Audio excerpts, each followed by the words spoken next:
Welcome to part 3, in which we talk about linear and nonlinear transformations of data. Recall that this idea of a linear pattern in the data is very important for examining and understanding covariance and correlation because they capture linear patterns, linear relationships. And so it's very useful to talk about how to transform a data set through a linear and nonlinear transformation for numerical data. So first, let's think about linear transformations and really what it means to transform data.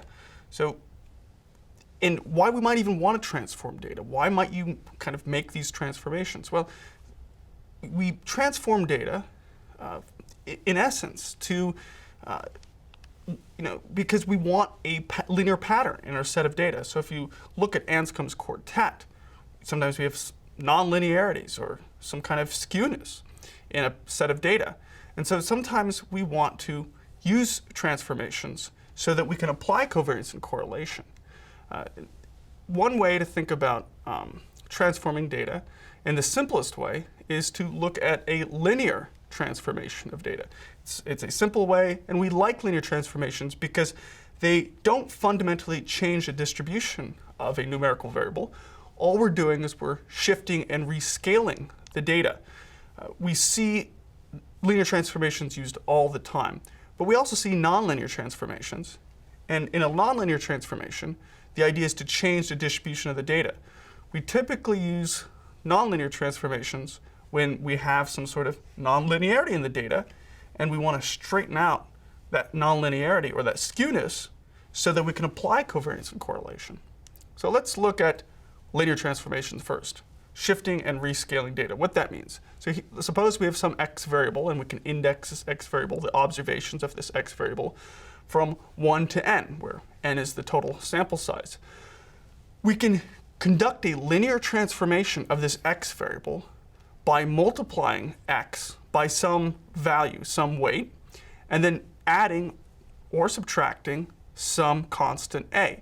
This is simply shifting and rescaling the data. B here, multiplying the vector x, or this sort of set of x observations, by b, that's going to change the scale of our x variable. And then a, is just going to shift the entire data set, really recenter it. We like linear transformations because this multiplying by b and adding a, it doesn't fundamentally change what's going on in x. It doesn't actually change the distribution of x. We're just shifting and rescaling x. We see linear transformations all the time. For example, if you want to go from feet to inches, right? So we're labeling x here as feet, and then y here as inches. So suppose you know that you have some metric that's 1 foot. Okay, you want to change 1 foot to inches? Well, in this case, you just multiply by 12, and you add 0, right? So you can think of, in this case, we're just rescaling the data by b here, and b is 12. And then we're not actually shifting around the data. If you want to move from dollars to cents, you have your x variable, dollars. If you have $1 and you want to change it to cents, you just multiply 1 by 100. And so we have this new variable y, just a linear transformation. All we're doing is we're rescaling this variable x by multiplying by 100. For both of these examples, we're not shifting around the data. There's no a is in effect 0. But you can think that there's still an a here. If we change, however, from Celsius to degrees Fahrenheit, this is a linear transformation in which we're rescaling the data by a weight, 9/5, and then we're adding this value of a equal to 32. All we're doing is, so if you have degrees Celsius, we rescale the data by multiplying this value for degrees Celsius by 9/5, and then we're recentering, or we're shifting around the data by adding 32. And 32 is no accident. 32 is simply the value at which water freezes. Right? In Celsius it's 0, in Fahrenheit it's 32. That's why we add 32 when we want to go from Celsius to Fahrenheit. Keep in mind, though, what's going on with this linear transformation. For each of these examples, we are not fundamentally changing what's going on. X and y, they're both either measures of length in terms of feet or inches, it's some sort of value of money for dollars and cents, or it's some kind of temperature.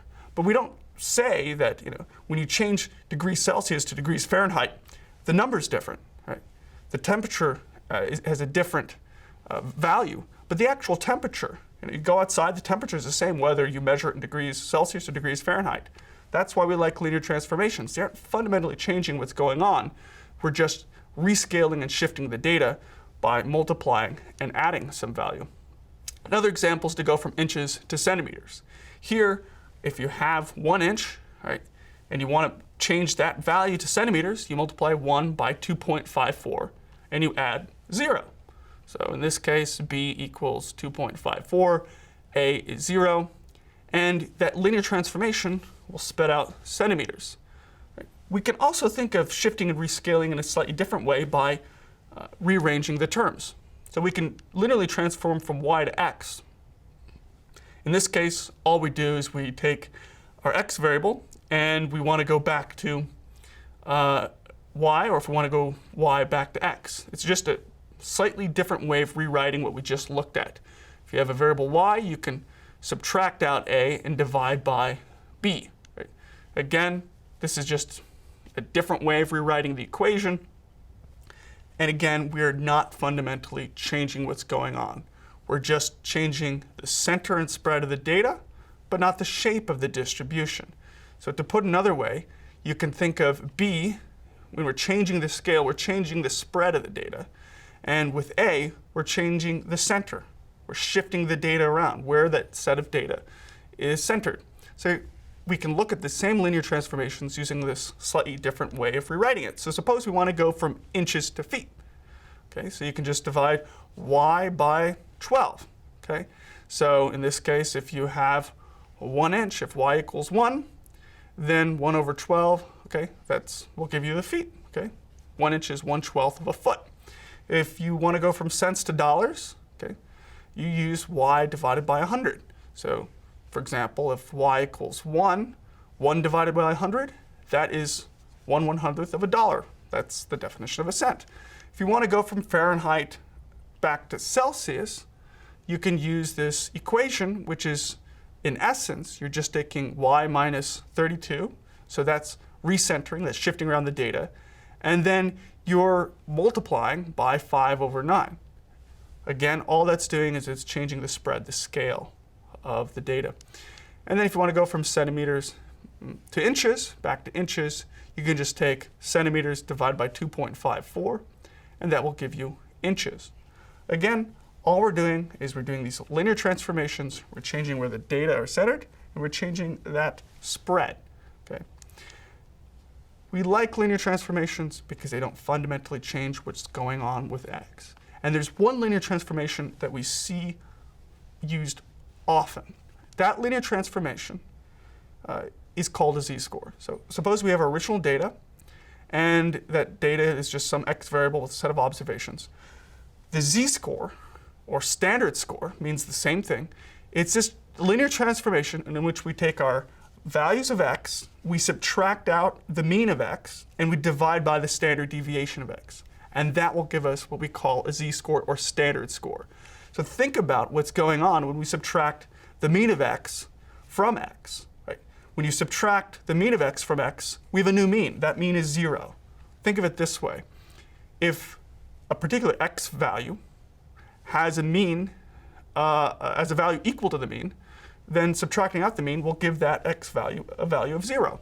So for example, if you have particular observations equal to 50, the mean happens to be 50, well 50 minus 50 is 0. So by subtracting the mean of x from each observation, we are recentering the data around 0. And then by dividing by the standard deviation, what we're doing is we're making it so the new standard deviation is 1, is in terms of units of 1. And so this value of a standardized score has a lot of great properties, and it allows us to compare really quite different variables. But again, keep in mind, a z-score, all it's doing is it's shifting and rescaling the data. To put it another way, it is simply recentering the data, and it's changing the spread of the data, but it's not fundamentally changing what's going on, the distribution of the data. So let's look at some of this going on. The other key point about the z-score I should mention is that by subtracting out the mean and dividing by the standard deviation, a z-score, it gives us the number of standard deviations of a raw score, either above or below the mean. So, and we'll look at that in just a moment. The other key point is that suppose you have a z-score and you want to go back to your original x variable. Well, you take the z-score, you multiply by the standard deviation of x, and then you add the mean back in. Again, all that is just going back to a different way of re-expressing a linear transformation. So we take our z-score, we change a scale, we change a spread of the data by multiplying by the standard deviation of x, and then we add that mean back in. So the z-scores, they have a mean of 0, you add that mean back in, we recenter back to the original data. All right. Again, this is just a linear transformation. We like it because even though we can change our x variable to z-scores, which have these nice properties of being centered on 0, having a standard deviation of 1, and then our z-scores can tell us whether a particular value is above or below the mean in terms of standard deviations. Fundamentally, we're not changing the data in terms of substantive interpretations. So one way we use these scores, or standard scores, is to compare different values. Right? So you can take any distribution, you can express all the values as z-scores, which are really distances from the mean. And we can do this no matter what scale or what mean these original variables are expressed in. Right? So this is, in essence, a very commonly used way of using z-scores. So here's an example. All right, suppose we have two students. One student is Megan, another student is Jasmine. And Megan, she has this test score, this ACT score of 26, and Jasmine has an SAT score of 900.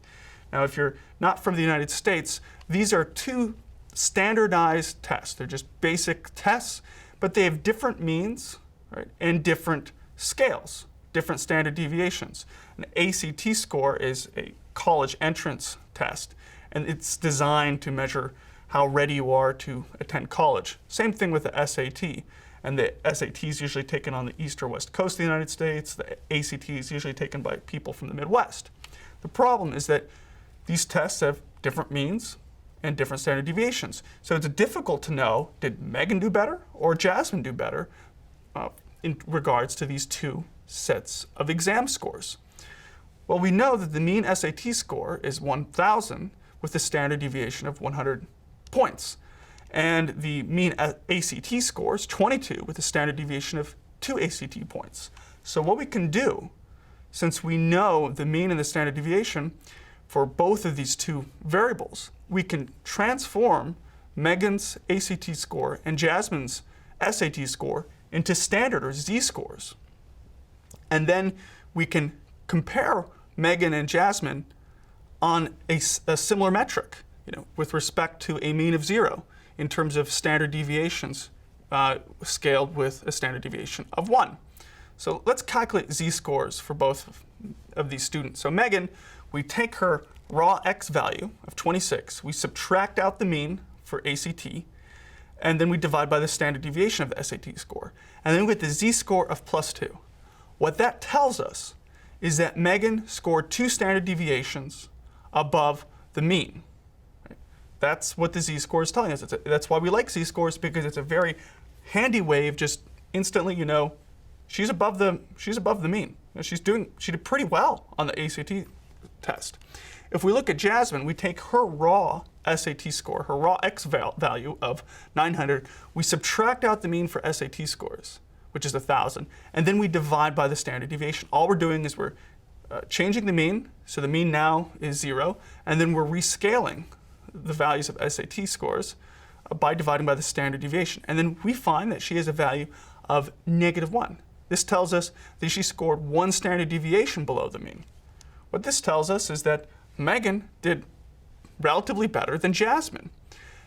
And we wouldn't know this by just looking at the raw scores. Megan's raw score is 26, Jasmine's raw score is 900. So just looking at the raw scores, you might think that Jasmine did leaps and bounds better than Megan. But that's misleading because Jasmine's score is based on a different distribution of data than Megan's score.